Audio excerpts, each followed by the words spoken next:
Well, you know, when it comes to those fitness trackers, more well-known and more expensive don't necessarily mean more accurate. In fact, tonight, 13 Investigates reveals your activity tracker may not always be telling you the truth.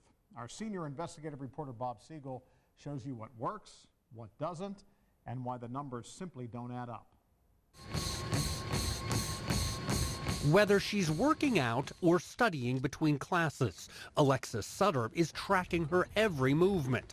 I've had a Fitbit for 2 years now. Chad Balillo has one too. I really wanted to start tracking my heart rate, and I wanted to get a good idea of how many steps I was getting a day. Like millions of other people, these graduate students at Ball State rely on a personal fitness monitor. The question is, are they accurate? How does that feel? Is that okay? We're about to find out. Chad and Alexis are now inside the Ball State University Human Performance Lab, where Dr. Alex Montoy has been scientifically testing fitness monitors for years. They've agreed to test 6 different fitness monitors for 13 Investigates. 2 Fitbits, a Jawbone, a Garmin, an iFit, and a Misfit. Our test subjects wore all 6 monitors at the same time, some on their wrists and some that are meant to be worn on the hip. Then, Alexis and Chad each participated in 6 closely monitored activities: walking, both on a treadmill and in a hallway, running, climbing stairs, sweeping, and typing. Because, let's face it, we often spend much of our day sitting without a lot of movement. As the fitness devices collected data, we did the same thing. Manual counters tracked every step. Calibrated equipment measured precise distance.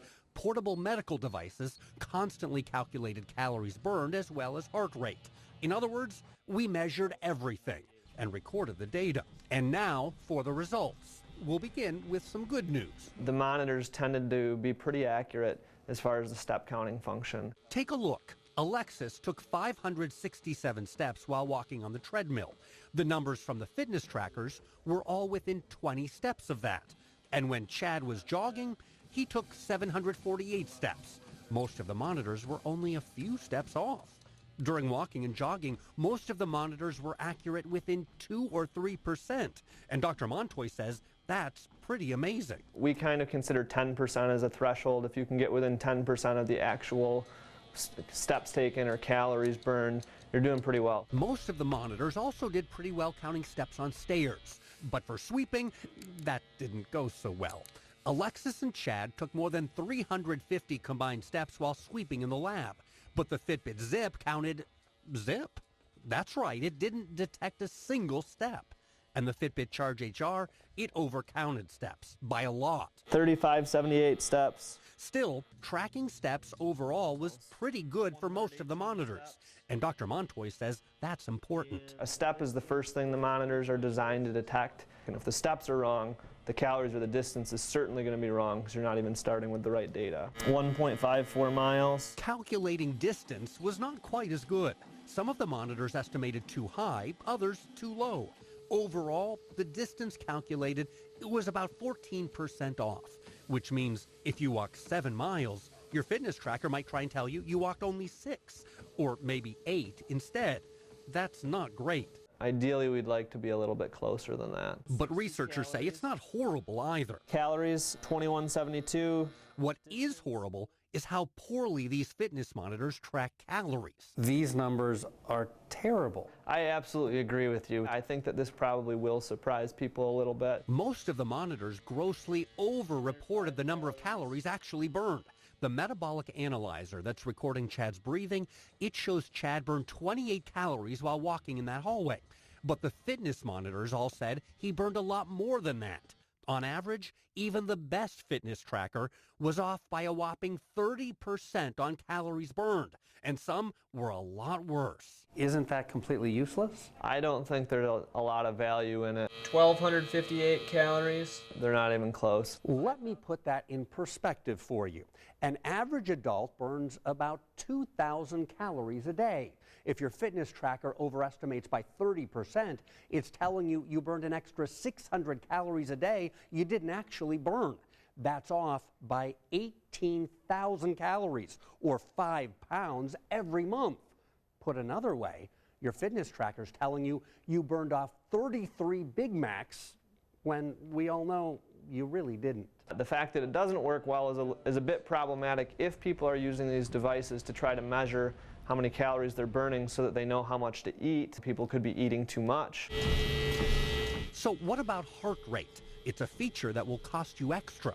The box for the Fitbit Charge HR says every beat counts, and yet it missed a lot of them. For example, when the Fitbit detected Alexis's heart rate at 68, her real heart rate was actually 91. The Garmin fitness tracker often overcounted heartbeats, showing a heart rate of 96 when it was really 69. Calculating a heart rate that's off by 20 or 30 beats per minute can be dangerous, especially for people at high risk of heart disease. So that's too high to be acceptable for us. The heart rate has to be accurate. The bottom line, the fitness monitors we tested tracked steps pretty darn well. Distance, not bad. Heart rate, not good enough. And calories, terrible. I think people have to be a little bit more careful than to just trust whatever that these monitors say. Despite all that, Dr. Montoy says these monitors are a great investment if they motivate you to be more active. I like the idea that people can track their own activity. If you have a goal and you have a way to measure progress toward that goal, I think that's really beneficial. I think that's where the real value of these monitors is. The companies say the same thing. Even if their monitors are not truly accurate, they say the fact that they get you up and moving still makes them valuable. We've got more from the companies on our website, and if you want to see detailed results for each of the monitors that we just tested, it's all online right now at WTHR.com. But knowledge is power. Is there any way of knowing ahead of time if you're going to get bad information? You know, what's interesting is the companies and even in the lab, they tell us it doesn't really matter. And get this, it's kind of interesting. They say if your fitness tracker isn't accurate today, it won't be accurate tomorrow. And there's actually reliability in that. It sounds crazy, but they're reliably inaccurate, and you can still use that to monitor your progress over time. That said, you can still check online right now. We've got information so you at least know going into it and starting out how accurate that your monitor really is. Yeah, kind of have low expectations maybe going into it. Yes. Yeah, All right. probably a good idea. Thank you so much, You're Bob. welcome.